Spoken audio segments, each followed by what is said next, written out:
Bienvenue dans notre école de sagesse chrétienne selon l'esprit de saint Thomas d'Aquin, où la foi catholique cherche l'intelligence pour mieux comprendre son contenu et mieux le vivre. Un jeune abbé zélé et pieux nous disait en homélie que nous n'avions pas besoin de la révélation pour savoir que Dieu existe et qu'il a créé le monde, car des philosophes l'ont démontré de leur côté par la seule raison. C'est vrai pour l'existence de Dieu, mais est-ce bien certain pour la création de l'univers qu'ils nous permettent d'en douter? Nous nous appuyons sur notre maître Étienne Gilson, qui lui-même se réfère à saint Thomas d'Aquin pour réfuter l'argument. Monsieur Gilson nous dit dans son célèbre ouvrage L'esprit de la philosophie médiévale que les interprètes chrétiens de Platon ont tenté de rapprocher du Dieu chrétien de la divinité chez Platon. On identifie le démiurge du Timée avec l'idée du bien de la République, ce qui fait du Dieu de Platon le bien et non l'être. Or, Platon n'a jamais dit expressément cela. Il n'aurait pas manqué de le faire tellement cela aurait changé intégralement sa philosophie tout entière. En admettant qu'il soit l'idée du bien et qu'il donne l'être aux choses, qu'entend Platon par être ? L'existence, comme dans le christianisme, ou une intelligibilité qui empêche l'être en devenir de se confondre avec un pur non-être. Même si le bien est le Dieu suprême chez Platon, il n'est que le plus élevé parmi les dieux. N'étant pas lui-même l'être avec un E majuscule, il ne peut pas le donner aux autres. Pas de don de l'être par l'être chez Platon, car les éléments se meuvent de façon avant que l'œuvre de création ne commence. Monsieur Joët montre bien que la création est une pseudo-création, puisque l'existence des éléments la précède. Le démiurge donne tout à l'univers sauf l'existence. Le premier moteur immobile d'Aristote est dans un sens la cause de tout ce qui est, mais jamais saint Thomas n'attribue la notion de création aux philosophes. Le premier principe de l'être chez Platon et Aristote explique pourquoi l'univers est ce qu'il est, mais non pourquoi il est. Pour les anciens philosophes grecs, la cause de la matière ne se pose pas, elle est éternelle. Seule se pose la question de la cause de la substance des corps. La matière pure, elle, n'a pas de cause. La cause de la substance des êtres n'est pas leur cause créatrice.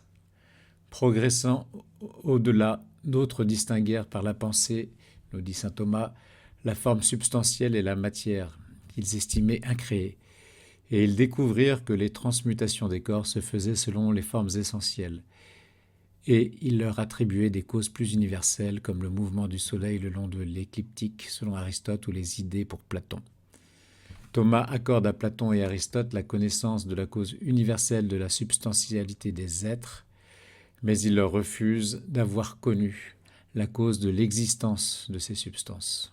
Ainsi, il continue en disant « Mais d'autres allèrent plus loin et s'élevèrent jusqu'à la considération de l'être en tant qu'être, et ils considérèrent la cause des choses non seulement selon qu'elles sont celles-ci ou qu'elles sont de telle sorte, mais en tant qu'elles sont des êtres. » Ces autres penseurs sont sans doute des chrétiens qui bénéficient de la notion de création par la révélation. Aristote a donc ignoré la création pour la simple raison qu'il ne pensait pas que Dieu est l'être avec un grand E majuscule et qu'en lui seul l'existence est identique à l'essence, car il aurait été illogique de ne pas faire d'une cause première qui est l'être avec un E majuscule la cause de l'être pour tout le reste.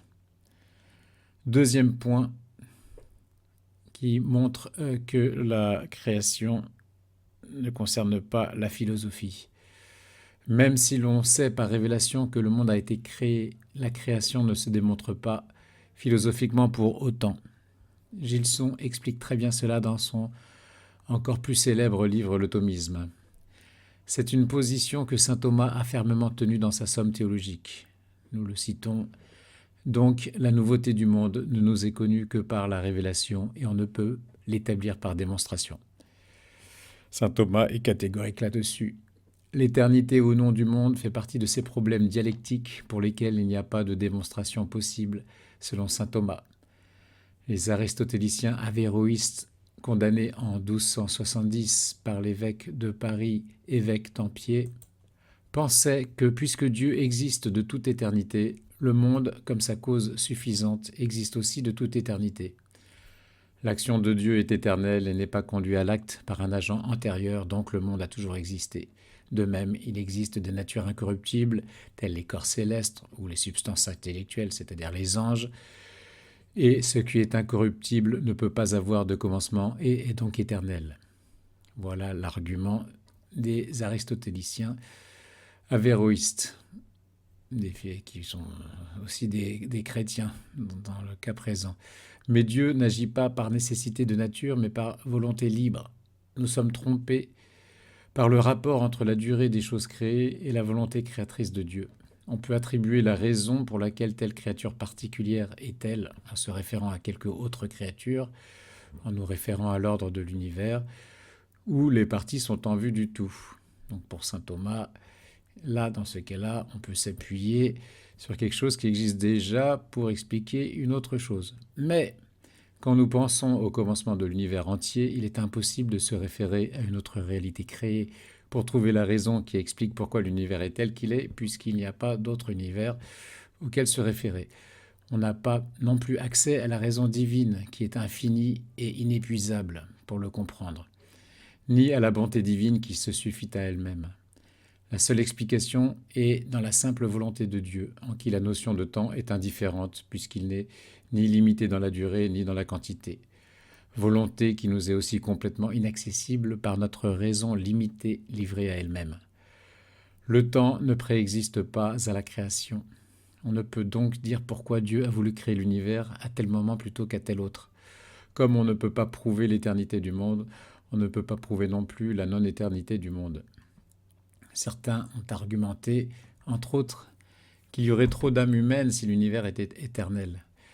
La création du monde dans le temps ne peut se déduire ni du monde lui-même ni de la volonté de Dieu, car le principe de démonstration se trouve dans la définition de l'essence dont on déduit les propriétés. Or, l'essence en elle-même est indifférente au lieu et au temps. C'est pourquoi on dit que les universaux existent partout et toujours. Le mot universaux est un terme de la philosophie scolastique médiévale qui s'utilise pour dire qu'une chose appartient à une classe de choses similaires qui peuvent toutes être signifiées par le même nom. Ainsi, les définitions d'homme, du ciel ou de la terre n'impliquent pas que de tels êtres aient toujours existé ou non. Cela ne compte pas par rapport à l'essence. Elles désignent simplement des catégories d'êtres spécifiques sans autre circonstance. La création dans le temps ne peut pas être prouvée à partir de la volonté de Dieu qui est libre et n'a pas de cause. Dieu se veut nécessairement lui-même, mais pas le reste. On ne peut donc que croire et non savoir que l'univers a commencé.